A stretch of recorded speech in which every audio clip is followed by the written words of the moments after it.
여러분, 지난 3일간 평안하셨습니까? 우리 오늘도 우리에게 풍성한 삶을 주시는 그 하나님 앞에 같이 예배드리겠습니다. 우리 먼저 신앙 고백합니다. 전능하사 천지를 만드신 하나님 아버지를 내가 믿사오며 그 외아들 우리 주 예수 그리스도를 믿사오니 이는 성령으로 잉태하사 동정녀 마리아에게 나시고 본디오 빌라도에게 고난을 받으사 십자가에 못 박혀 죽으시고 장사한 지 사흘 만에 죽은 자 가운데서 다시 살아나시며 하늘에 오르사 전능하신 하나님 우편에 앉아 계시다가 저리로서 산자와 죽은 자를 심판하러 오시리라. 성령을 믿사오며 거룩한 공회와 성도가 서로 교통하는 것과 죄를 사하여 주시는 것과 몸이 다시 사는 것과 영원히 사는 것을 믿사옵나이다. 아멘. 네, 우리 이제 같이 하나님을 찬송하겠습니다.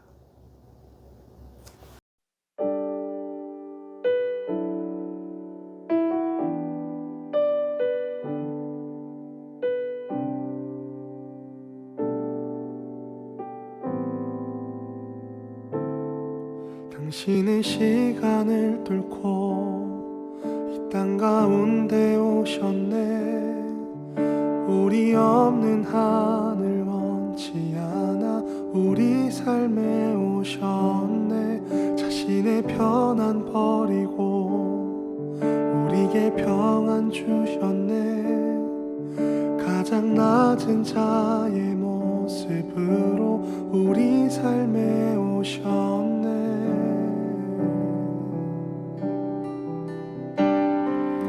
하나님 우리와 영원히 함께 하시네. 꿈 없는 우리에게 그 나라 보여주시네. 연약한 자들의 친구가 되어주시고 힘없는 우리의 인생을 위로하시네.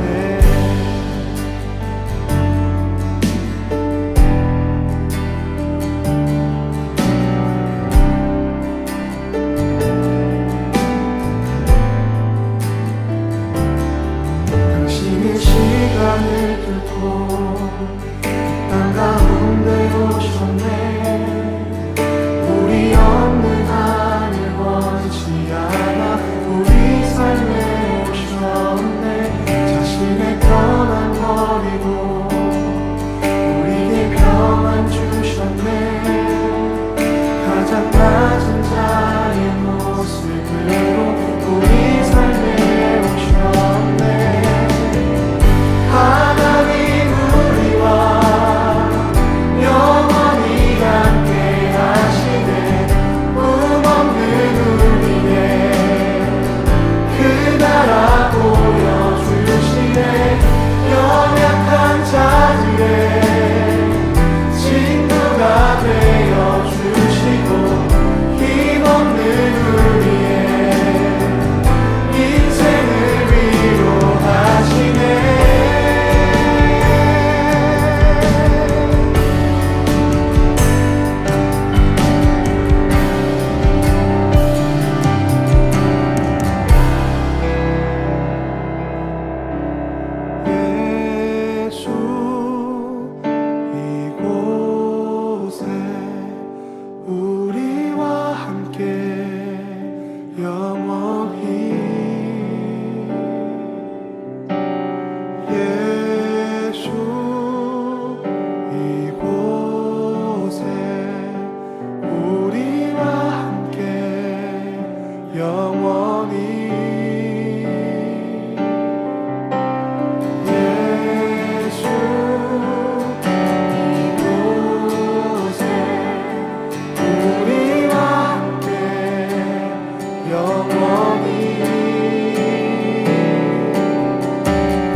아버지 사랑 내가 노래해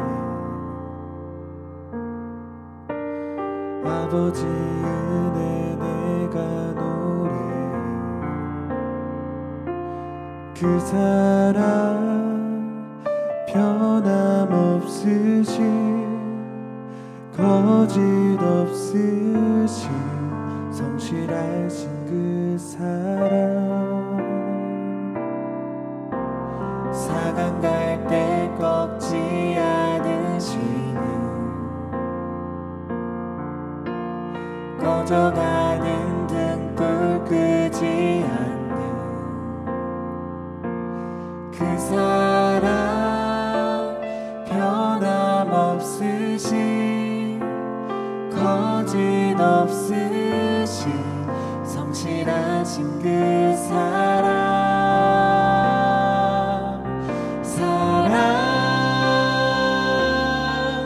그 사랑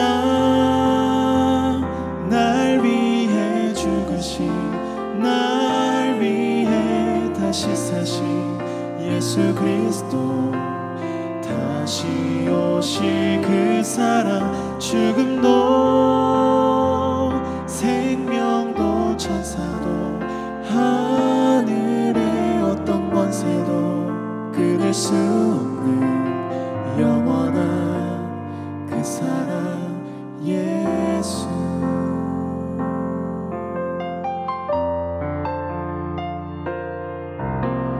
아버지 사랑 내가 노래해 아버지 은혜 내가 노래해 그 사랑 변함없으신 거짓 없으신 성실하신 그 사랑 사강 갈 때 꺾지 않으시는 꺼져가는 등불 끄지 않는 그 사랑 변함없으신 거짓 없으신 성실하신 그 사랑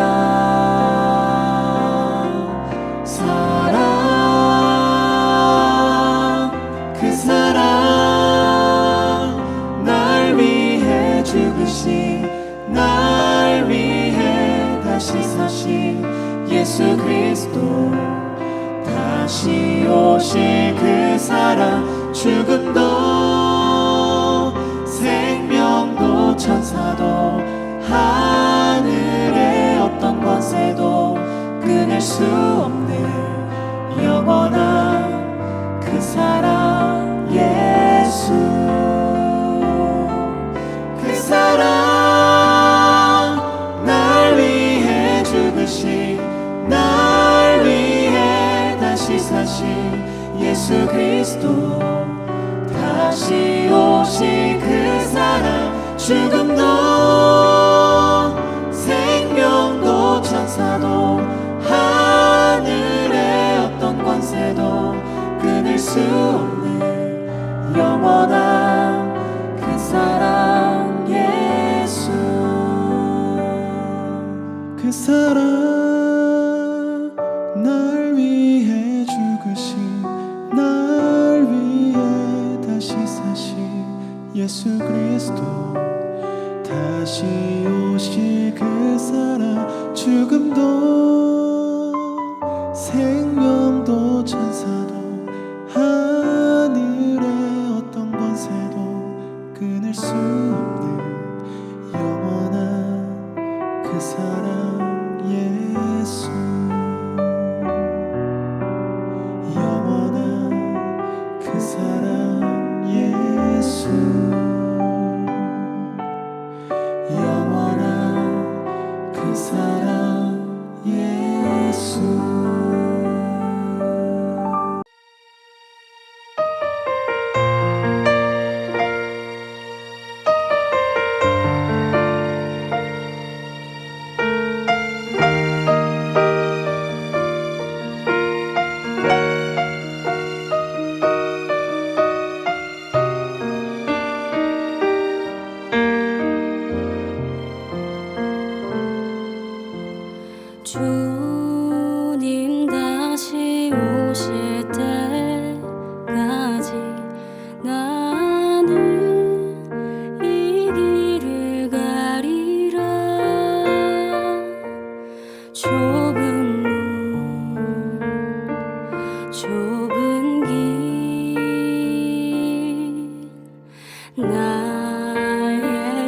십자가 지고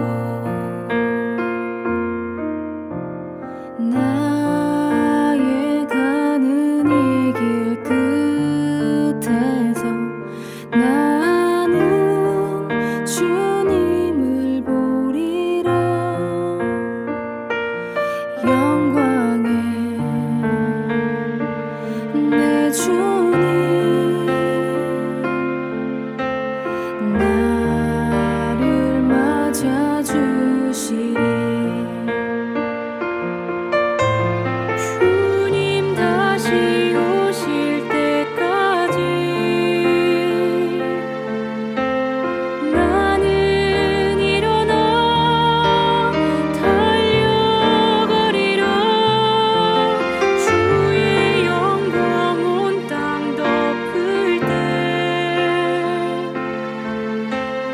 나는 일어나 노래하리.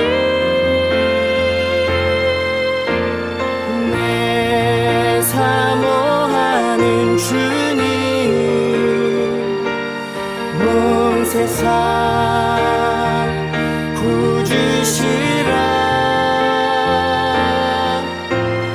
내 사모하는 주님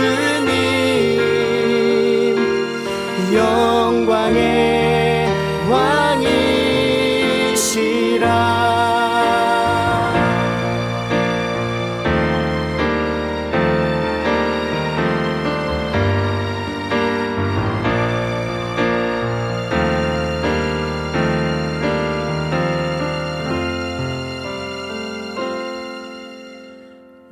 나의 가는 이 길 끝에서 나는 주님을 보리라. 영광의 내 주님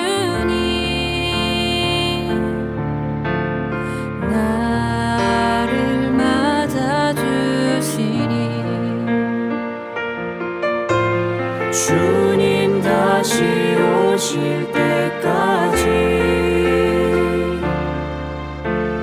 나는 일어나 달려가리라. 주의 영광 온 땅 덮을 때 나는 일어나 노래하리. 내 사모하는 주님 온 세상 구주시라. 내 사모하는 주님 영광의 왕이시라. 이제 오늘 예배를 위해서 우리 하나님 앞에 같이 기도하겠습니다. 옆에 기도 제목을 보시면서 참고하시면서 우리 같이 기도합니다. 내 사랑이 내 백성을 포기 못하니 내 모든 것 내어주고 나 그들을 얻으리라. 여호와께 돌아가자. 우린 돌아서도 그는 변치 않네. 여호와께 돌아가자. 우린 넘어져도 그 사랑 영원하네.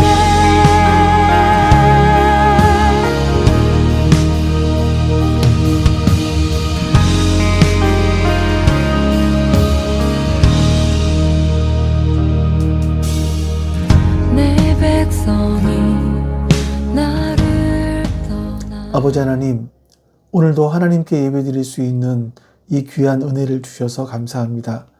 아버지 하나님, 이 시간 하나님을 예배할 때에 우리의 마음을 다해서 온 힘을 다해서 주님을 예배할 수 있도록 도와주시옵소서.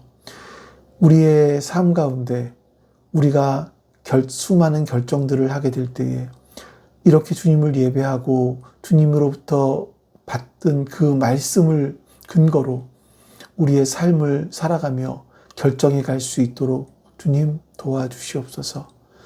우리가 어떤 방향으로 가야 될지 하나님의 말씀이 우리의 삶의 이정표가 되게 해 주시옵소서. 감사드립니다. 오늘도 우리에게 선한 말씀 주신 것을 믿사오며 우리 주 예수 그리스도의 이름으로 기도하옵나이다. 아멘. 네, 이제 우리 하나님 말씀 봅니다. 하나님 말씀은 누가복음 17장 1절부터 4절까지입니다. 누가복음 17장 1절부터 4절까지 말씀입니다. 예수께서 제자들에게 말씀하셨다. 걸려 넘어지게 하는 일들이 생기지 않을 수는 없지만 그러한 일들을 일으키는 사람은 화가 있다. 이 작은 사람들 가운데 하나를 걸려 넘어지게 하는 것보다 차라리 자기 목에 큰 맷돌을 매달고 바다에 빠지는 것이 나을 것이다. 너희는 스스로 조심하여라. 믿음의 형제가 죄를 짓거든 꾸짖고 회개하거든 용서하여 주어라. 그가 내게 하루에 7번 죄를 짓고 7번 내게 돌아와서 회개하오 하면 너는 용서해 주어야 한다. 아멘. 여러분들께서는 신앙생활 하시면서 가장 힘든 게 뭐였었을까요?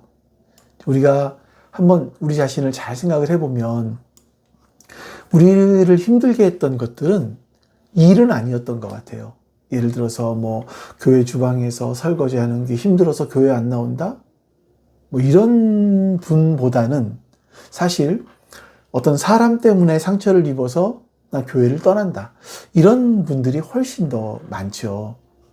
그래서 우리가 하나님께 하는 기도를 보니까 가장 많이 하는 기도가 뭐냐면 하나님 어디가 아파요? 회복시켜 주세요. 하나님 돈이 없어요. 돈 좀 채워주세요. 이런 기도 하지요 우리가. 근데 대부분의 기도 속에는 하나님 나 진짜 억울해요. 어떻게 저 인간이 나한테 이럴 수 있죠? 제가 오늘 그 사람한테 들은 그 말 때문에 막 가슴에 대못이 박혔어요. 이런 기도를 하나님께 드리는 경우들이 많이 있습니다. 이런 경우들을 보면 뭐냐면 사실 인간들은 나는 꽤 괜찮다라는 생각을 해요. 그리스도인들 가운데도 나는 꽤 괜찮은 신앙인이야 라고 생각하는 경우들이 있는 거죠. 내가 살인을 한 적도 없고 도둑질한 적도 없고 주일 예배를 빼먹었어. 교회 봉사를 안 해. 헌금을 안 해. 이 정도면 괜찮지? 이런 생각을 우리가 하게 되는 겁니다. 그런데 저 사람이 이렇게 괜찮은 나에게 상처를 주었다. 이런 생각을 하게 되는 거죠. 그래서 내가 받은 상처는 막 바위처럼 커 보이고 남의 사정, 저 사람의 그 마음은 모래알처럼 작게 보입니다. 이게 우리의 인간의 마음인 것 같아요. 인간인 것 같아요. 나는 옳고 너는 틀렸어. 우리는 어떤 이런 프레임 안에서 우리가 이 땅에서 삶을 살아가는 것 같습니다.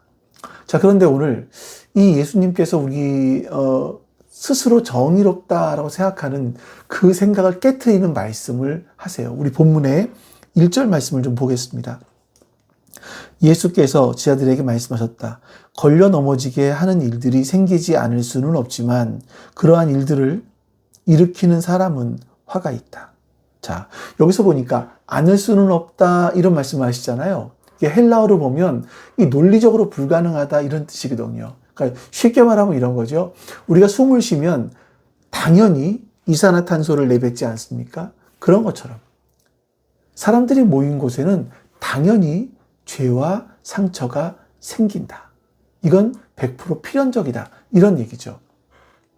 자, 나를 힘들게 하는 그 사람을 한번 생각해 보십시오. 그 사람도 죄인이에요. 근데 하지만 사실은 나도 죄인입니다. 근데 죄인과 죄인이 만났으니까 거기서 꽃향기가 나겠습니까? 썩은 내가 나겠죠. 서로 부딪혀서 불꽃이 튀는 경우도 있을 겁니다. 우리가 꿈꾸는 여러분 상처가 없는 완벽한 교회, 갈등이 없는 가정, 죄송하지만 이런 건 존재하지 않습니다. 이건 천국에 가서야 비로소 맛보게 될 그런 교회, 그런 가정들이 되겠죠. 자, 예수님은 지금 이 현실을 냉정하게 인정하고 시작하시는 거예요. 상처? 당연히 있다. 걸려 넘어지게 하는 일 반드시 일어난다. 하지만 예수님의 말씀은 여기서 끝나는 게 아니라 그 다음에 진짜 무서운 말씀을 하시는데, 근데 그러한 일들을 일으키는 사람은 화가 있다. 이런 일들은 당연히 일어나는데 그런 일들을 일으키는 사람들은 화가 있다. 여러분, 이 말씀이 우리의 마음속에 가슴에 꽂혀야 됩니다. 주님이 지금 누가 너를 아프게 했느냐 라고 물으시는 게 아니에요. 주님의 질문은 이겁니다. 네가 누구를 넘어지게 했느냐라는 거예요. 그리고 그렇게 넘어지게 했다면 그런 일을 한 사람은 화가 있다. 이런 말씀을 하시죠. 이게 화가 있다라는 말씀이 구약의 선지자들이 이스라엘을 향해서 이스라엘의 멸망을 외치던 그 장송곡과 같은 탄식이에요. 하나님의 심판이 확정되었다. 돌릴 수 없다. 이런 무서운 선언인 겁니다. 자, 예수님께서 이제 남을 이렇게 실족하게 하는 죄가 얼마나 무서운 건지 설명해 주기 위해서 아주 끔찍한, 그런데 아주 굉장히 구체적인 그림을 하나 보여주십니다. 2절 말씀이에요. 이 작은 사람들 가운데 하나를 걸려 넘어지게 하는 것보다 차라리 자기 목에 큰 맷돌을 매달고 바다에 빠지는 것이 나을 것이다. 자, 이 사진에서 보시는 그 맷돌, 이 맷돌이 이게 이제 아침마다 어머니들이 콩이나 그 밀 같은 것을 갈아서 음식을 하는 한 50cm 정도 되는 당시 유대 가정에서 사용하는 손으로 돌리는 가정용 맷돌입니다. 근데 성경은 큰 맷돌을 얘기를 해요. 사진을 보시죠. 이건 개역개정 성경에는 연자 맷돌이라고 했는데 이 단어를 직역을 하게 되면 나귀 맷돌입니다. 이게 지금 사진은요, 이 갈릴리 호수 인근에 있는 오병이어 기념교회 앞에 있는 그 큰 맷돌, 연자 맷돌 사진인데요. 이 맷돌은 사람이 돌릴 수가 없어요. 너무 커서. 그래서 나귀에게 멍에를 씌워서 돌려야 되는, 지름은 약 1.5cm, 무게는 약 1톤 가까이 나아가는 아주 거대한 맷돌이라고 합니다. 자, 여러분 상상해 보십시오. 지금 예수님께서 너의 목에 어떤 예쁜 목걸이 걸어주겠다라고 하시는 게 아니에요. 성인 남자 5명이 정도 붙어야 들까 말까 한 그 거대한 바위 덩어리를 너의 목에 매달라 이거예요. 이 말은 그 어떤 힘으로도 아무리 발버둥을 쳐도 결코 빠져나올 수 없는 완전한 절망 상태를 말하는 거죠. 빠져나올 수 없다. 그리고 그 큰 맷돌을 매달고 바다에 빠지라 이렇게 말씀하세요. 바다에 빠지는 것이 낫다 이렇게 말씀하시는 거죠. 여러분, 목에다가 1톤짜리 맷돌을 매달았습니다. 이러면 박태환 선수가 와도 안 돼요. 소용이 없죠. 이것은요 100% 죽음을 얘기하는 거겠죠. 근데 이것도 그냥 죽는 게 아닙니다. 여러분, 이 유대인들에게는요 바다, 어떤 깊은 바다, 이런 곳은요 하나님이 안 계신 그런 장소, 그런 안 계신 것 같은 공포의 장소, 이렇게 여겨졌어요. 그 깊은 바닥으로 내려앉아서 시체조차 찾을 수 없는 완전한 소멸, 이거를 의미하는 겁니다. 자, 그러니까 지금 예수님이 하신 말씀을 정리해보면 이런 거죠. 네가 누군가의 영혼을 망가뜨려서 실족시키게 된다면 그렇게 할 바에는 차라리 지금 저 한강에서, 아니 태평양에서 콘크리트 블록을 목에 메고 그 바닷속으로 뛰어드는 게 낫다. 너에게도 그것이 이익이다라고 말씀하시는 거예요. 저는 이런 그림이 영화에서 종종 봤거든요. 조폭들이 사람들 매장할 때 그렇게 하잖아요. 자, 그런데 예수님께서 아니 조폭 영화에나 나올 법한 말씀을 하신다는 겁니다. 자, 왜 그러셨을까요? 이것이 바로 하나님께서 보시는 인간의 생명의 무게입니다. 천하보다 한 영혼을 귀하게 여기시는 하나님의 셈법인 거죠. 자, 그래서 여기 여러분, 질문이 생기는 거죠. 그럼 예수님께서 그렇도록 보호하고 싶어 하셨던 너 건드리면 영혼이 죽는다 라고 경고하신 그 작은 사람은 누구일까? 이겁니다. 옛날 성경에는 소자라고 되어 있었죠. 이 작은 사람은 나이가 어린 사람만을 말하는 것은 아닙니다. 2절에 그 작은 자, 미크론이라고 하거든요. 그러니까 사회적으로 힘이 없는 자, 교회 안에서 영향력을 끼칠 수 없는 자, 믿음이 연약해서 쉽게 상처를 입는 자, 이런 사람들을 통칭해서 쓰는 말입니다. 그러니까 1세기 유대 사회는요, 철저한 계급 사회였거든요.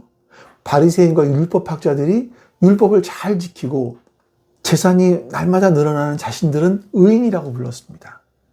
하지만 가난하고 병들고 배우지 못한 사람들은 암하레츠, 땅의 사람들이라고 부르면서 경멸했습니다. 그들은 이 작은 사람들을 무시하고 종교 공동체 밖으로 밀어내는 것은 당연한 일이다. 아니, 자신들의 거룩함을 지키기 위해서 이거는 분리하는 것이다 라고 생각을 했었어요. 그들에게 가난한 자를 멸시하는 건요, 죄가 아니라 오히려 종교적인 자부심이었던 겁니다. 자, 그런데 지금 예수님은 그 가치관을 송두리째 뒤집어 엎어버리고 계신 거예요.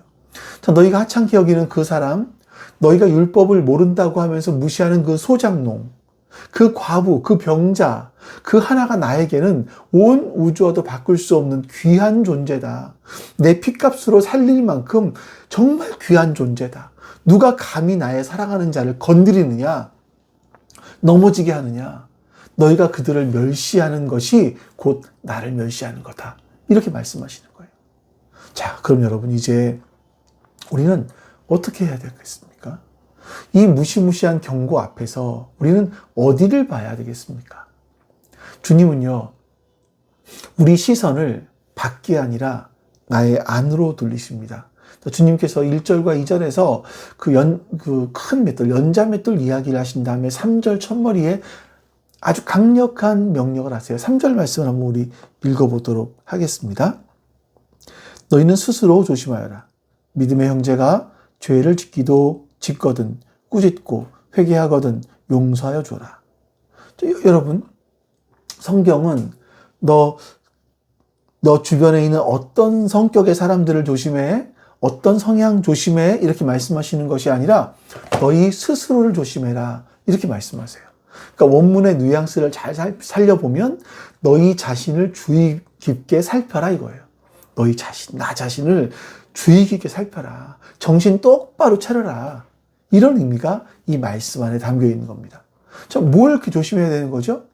바로 우리 안에 있는 이 복수심 막 이런 거, 정죄하는 마음, 이런 마음들인 겁니다. 자, 우리의 본성은요, 다른 사람이 잘못하는 것을 너무나 쉽게 우리는 찾아봅니다. 잘 보입니다. 하지만 성경은 다른 사람을 향했던 그런 나의 시선을 방향을 바꿔서 자기 스스로를 봐야 된다. 이렇게 말씀하고 있는 거예요. 그 조심하라. 이건요, 배를 항해할 때 쓰던 용어거든요. 그러니까 거친 파도에서 배가 뒤집히지 않도록 키를 꽉 붙잡고 정신을 바짝 차리고 있는 상태. 그러니까 멍하니 있으면 파도에 휩쓸려 버리는 거죠. 우리의 마음이 그런 겁니다. 가만히 내버려 두면요, 우리의 마음은 저절로 거룩해지지 않습니다. 여러분, 교회 나왔다고 저절로 거룩해지지 않아요? 가만히 두면 그냥 우리의 마음 속에는요, 잡초가 자라요. 가만히 있으면 남을 미워하는 마음, 남을 판단하는 마음, 막 짜증이 스물스물 막 올라오죠. 이 죄성을 가진 우리 인간의, 이것이 바로 죄성을 가진 우리 인간의 디폴트 값이에요.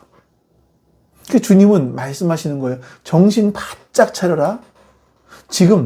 내가 지금 정의를 말하고 있지만 사실은 너의 자존심 때문에 화를 내는 거 아니니? 네가 지금 충고한다라고 말을 하지만 사실은 상대방을 깔아뭉개고 싶은 교만함 아니냐라고 말씀하시는 거죠. 자, 그래서 예수님께서는 내 안에서 꿈틀거리고 있는 죄성을 잘 감시하라 말씀하고 계신 겁니다. 여러분 스스로 한번 돌아보십시오. 내 곁에 있는 사람들이 나 때문에 숨을 쉬고 있는가? 아니면 나 때문에 숨이 막히고 있는가? 하는 겁니다. 이제 여러분, 나 자신을 살폈다면 지금까지 그 다음 단계로 넘어가셔야 되는데, 이제 공동체 안에서 누군가 진짜로 잘못을 저질렀을 때입니다. 어떻게 하죠?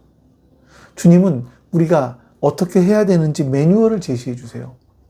자, 여기서 보니까 믿음의 형제가 죄를 짓거든 꾸짖어라. 이렇게 첫 번째가 이겁니다. 죄를 짓거든 꾸짖어라. 사실 여러분 이게 굉장히 부담스럽습니다. 우리 한국 사람들의 정서상으로 봤을 때 누군가의 면전에서 당신은 잘못했어, 죄 지었어 라고 말하는 건 정말 어렵죠. 그래서 우리는 보통 그냥 참습니다. 아이고 뭐 좋은 게 좋은 거지 뭐, 괜히 말 꺼냈다가 싸움만 일어나지, 하나님이 알아서 하실 거야, 이런 생각을 하는 거죠. 근데 여러분 성경은요 무조건 참는 것을 사랑이라고 말하지 않습니다. 레위기 19장 말씀을 한번 볼까요? 너희 동족을 미워하는 마음을 품어서는 안 된다. 이웃이 잘못을 하면 너는 반드시 그를 타일러야 한다. 그래야만 너는 그 잘못 때문에 질 책임을 벗을 수 있다. 자, 여러분 형제가 죄의 길, 망하는 길로 가요. 근데 입 다물고 있는 게 뭐예요? 이게 인내가 아니고요, 방관이라는, 잘못하는 거라는 거예요. 여러분 이 성경은요 이 방관을 미움이라고 정의하는 겁니다. 진짜 사랑은 그가 낭떠러지로 떨어지기 전에 반드시 소리쳐야 합니다. 멈추라고 말을 해야 되는 거죠. 근데 여기서 우리가 오해하시면 안 되는 부분들이 있어요. 저 어떻게 꾸짖느냐라는 부분들인데, 그러니까 많은 분들이 이 말씀을 오해해서 아싸 오늘 보니까 성경 말씀에서 꾸짖으라고 했지 하면서 마치 자기가 정의의 사도가 된 것처럼 이웃들의 심장에 난도질할 수 있습니다. 집사님, 내 기도 안 하니까 사업이 망하지. 아, 집사님, 말투가 그게 뭐야? 막 이렇게 꾸짖어요. 근데 이건 꾸짖는 게 아니죠. 죽이는 거죠. 자, 보세요. 갈라디아서 6장에 보시면 꾸짖음의 태도가 나옵니다. 형제자매 여러분, 어떤 사람이 어떤 죄에 빠진 일이 드러나면 성령의 인도하심을 따라 사는 사람인 여러분은 온유한 마음으로 그런 사람을 바로잡아주고 자기 스스로를 살펴서 유혹에 빠지지 않도록 조심하십시오. 아멘.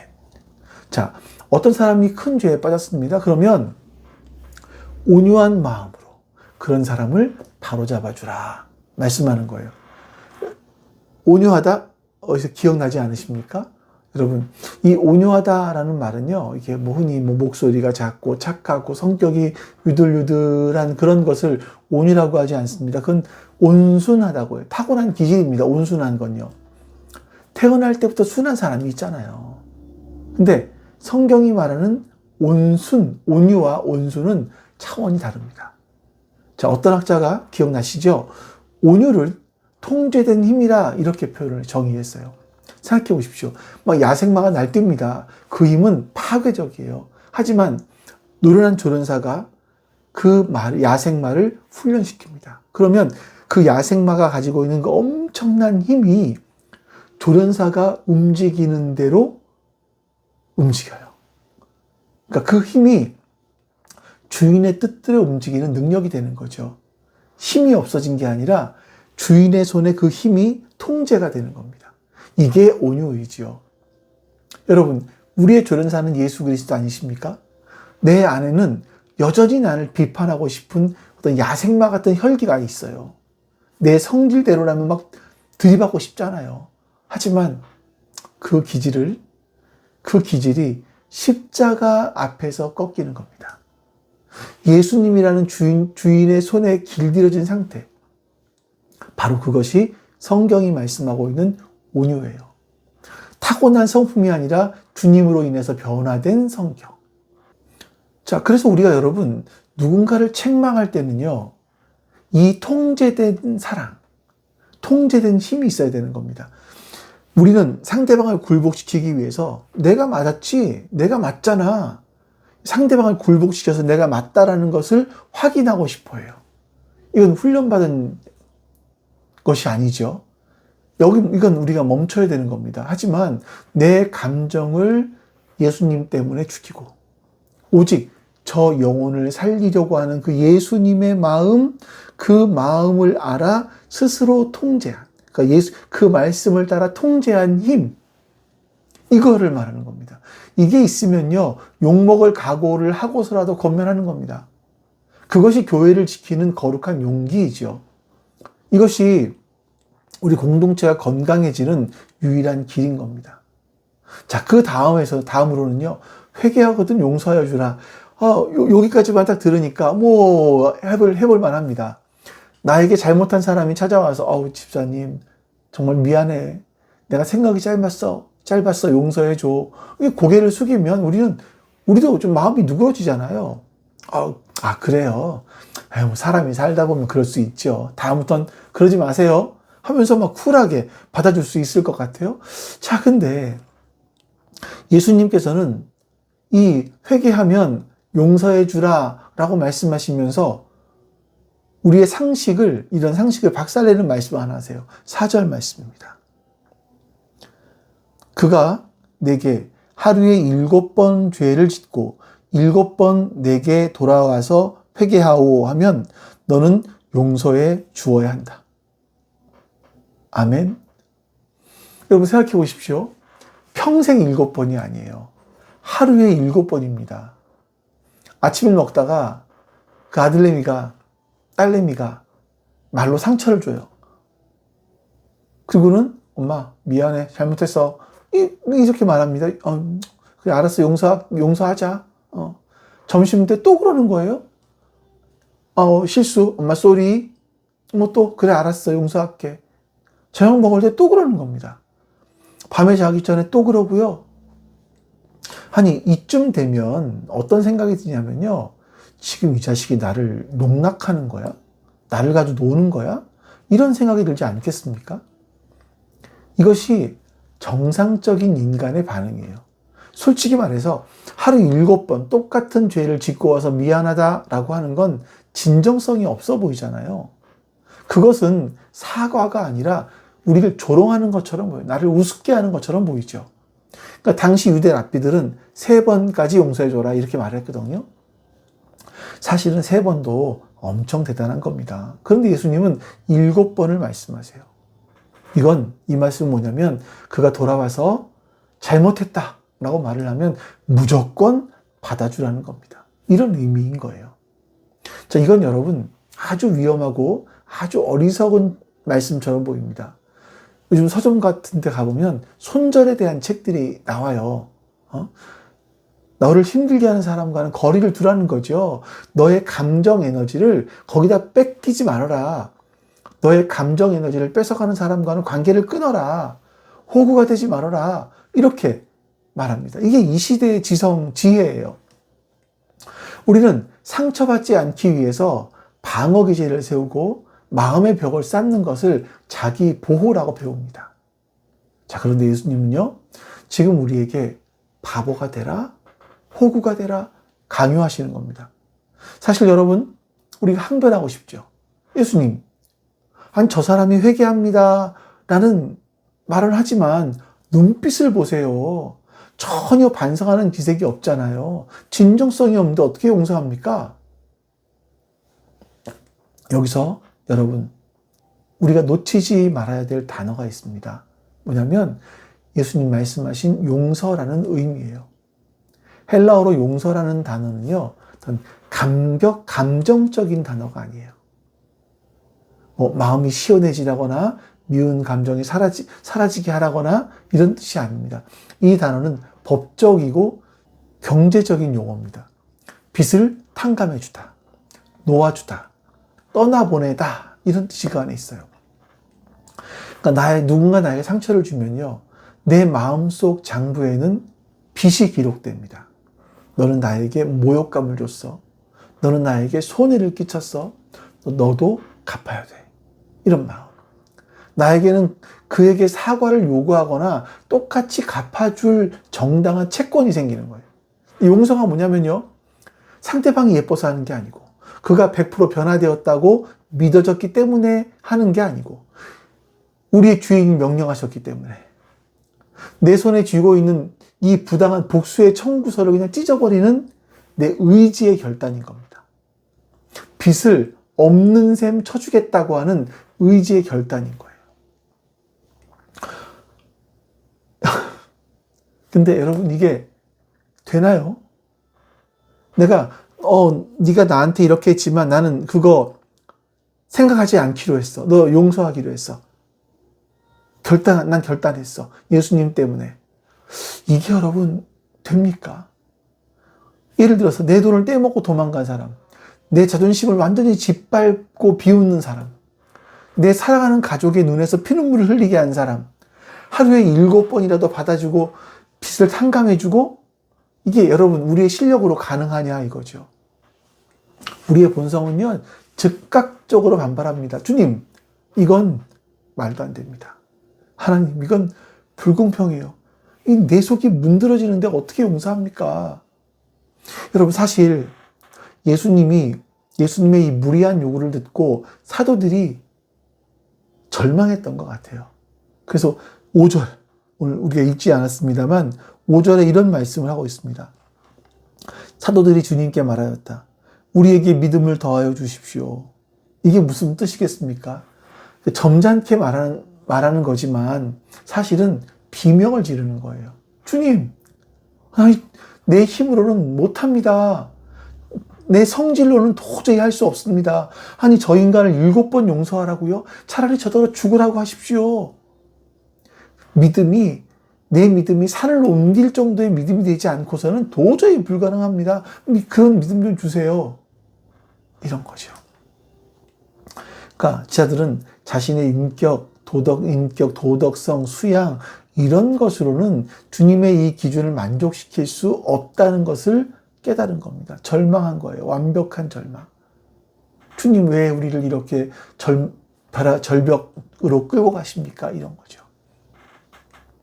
자, 여러분, 여기서 우리는요, 바로 처음에 말씀드렸던 그 연자맷돌의 경고를 기억하셔야만 합니다. 작은 사람을 실족하게 하면 차라리 그 연자맷돌을 목에 메고 바다에 던져지는 게 낫다 하셨던 그 경고의 말씀 말입니다. 솔직하게 여러분, 한번 가슴에 손을 얹고 스스로에게 물어보십시오. 우리는 하나님 앞에 어떤 존재였었습니까? 우리가 하루에 7번이 뭡니까, 여러분? 수십 번, 수백 번 하나님의 마음에 상처를 드리지 않았나요? 하나님을 실족시켜 드리지 않았습니까? 주님, 다시는 죄지지 않겠습니다. 눈물, 콧물 흘리며 회개하고 교회 문 밖을 나가는 순간 또다시 혈기를 부리는 우리의 모습들, 남을 미워하고 있는 우리의 모습들, 우리 아닙니까? 우리가 남을 향해서 너는 진정성이 없어 라고 손가락질을 할 때 하나님이 우리를 보시면 얼마나 기가 막히시겠어요. 공의대로라면, 법대로라면 여기 앉아있는 예배드리는 여러분과 저는요, 이미 그 목에 무거운 연자 맷돌이 하나씩 매달려서 바다에 빠져 있었어야만 합니다. 근데 우리 살아있잖아요. 숨을 쉬고 있잖아요. 예배 드리고 있잖아요.